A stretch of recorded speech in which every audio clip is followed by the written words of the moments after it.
Make sure you subscribe and click the bell icon to become the part of our notification squad and get the instant updates of every video I upload. Hey there guys, welcome back to another episode, and this one was supposed to be the weapon switching episode, but I just discovered something great.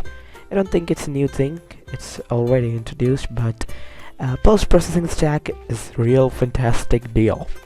So today we're gonna do some post-processing, some image effects. We're gonna apply some image effects to our first-person controller to make the scene, which is quite boring, a bit cool. So first thing that you gotta do is import this post-processing stack from asset store. Just type in post-processing and you're gonna get this post-processing stack for free. Next thing that you gotta do is, after getting this post-processing stack, is you gotta go to main camera of your FPS controller and add a component. Click on add a component and get this post-processing behavior, which is already over here. So once you get this post-processing behavior, what you gotta do is, in your project window over here, go ahead and create an post-processing profile, and I'm gonna name it CC for here, color corrections. So yeah, that is it. Once you get this post-processing stack done, what you gotta do next is you gotta go over here and just disable MSSA and go to edit, project settings, quality, and you gotta disable the anti-aliasing from here also. Once done that, you can go to now your main camera and allow HDR. Once done with that, what you're gonna do is we're gonna give this CC, drag the CC in here. Now you can see the color corrections. Now I have enabled fog over here. If you disable it, it's just nothing over here. So enable the fog. Here's fog. Enable anti-aliasing. There it is. Ambient occlusion. You can just see this live thing, like real-time development. So like anti-aliasing, you can see that. Ambient occlusion, you can see that these edges. Just watch the tree edge. So it anti-aliasing, it just gets a bit like smoother. It's harder. You can see that sharp edges, and now they are smooth edges. Then screen space reflection, well, it works with something reflectable. So what I have done over here is I have made a building kind of thing. So it's over here technically, and the base of the building, which is this, the cube, well, let's just drag it out for a minute. So now what, we'll go to main camera first, and not main camera actually here, and I'll just for now just remove this thing. So what we're gonna do is this cube has a really glossy material. You can see I've get it an albedo texture, and you can see the metallic and smoothness are pretty high in this.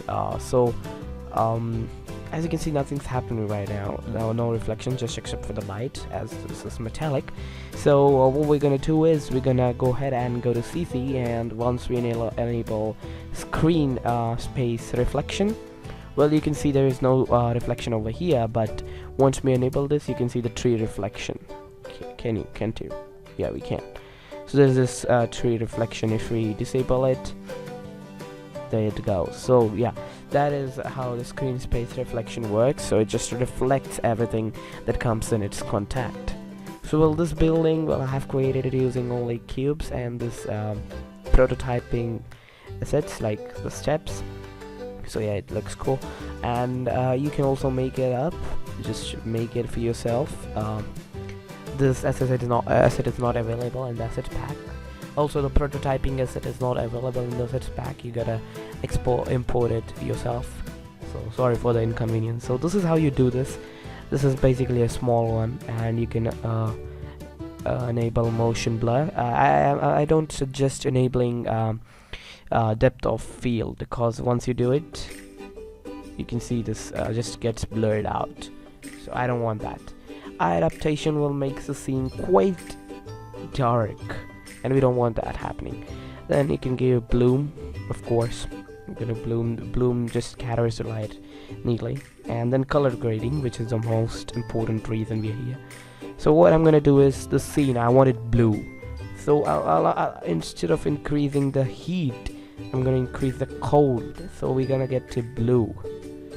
All the three, that is slope, power and offsets, are gonna set bit towards cold.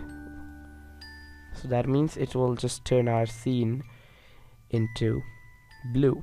So you can just get it anywhere in the negative side, like cyan or blue. I'm gonna keep it blue, but not too much. We're gonna keep it blue, but not too much. So you can just copy these values if you want. And well, that is it. After that, let me just do that. Yeah, use a lot. Well, you can just do that. It just does not make much difference. And chromatic aberration, well, you can enable it. Vignette, if you want, you can enable vignette. It just gives kind of vignette effect, like you can see this. It's like vignette and old thing. Dithering, well, dithering does not make that much. Like, does not make difference. So, well, these are the settings I want you to enable, like fog, anti-aliasing, ambient occlusion, screen space reflection, motion blur, bloom, color grading. These are the things I want you to enable, and they just make our game a bit more cool. So we can just once play this.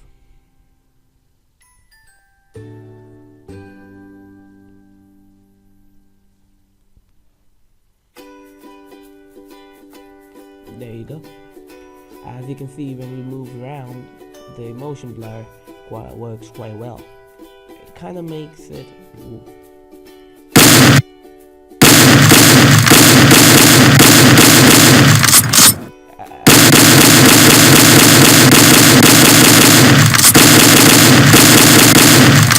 Script, and all these things just look fine, just look good. And I'll just show you the screen space reflection over here.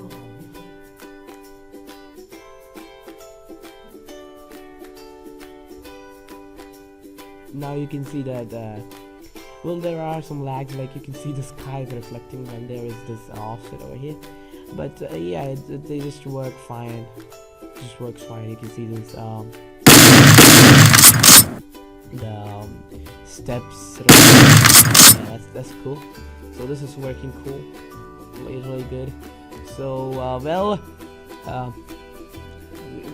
let's meet in another episode. This one was just a short one. I just wanted to show you how to use post-processing stack.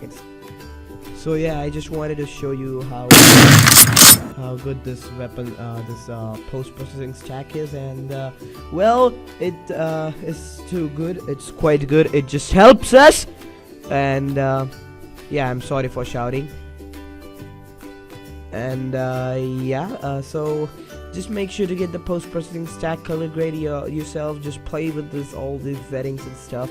And the next episode is gonna be on weapon switching, how to switch this weapon. Like, we just have AK-47 over here, so I'm gonna show you how to use the weapon switching in here. So yeah, it's gonna be fun. It's gonna be real fun. And yes, so this is one.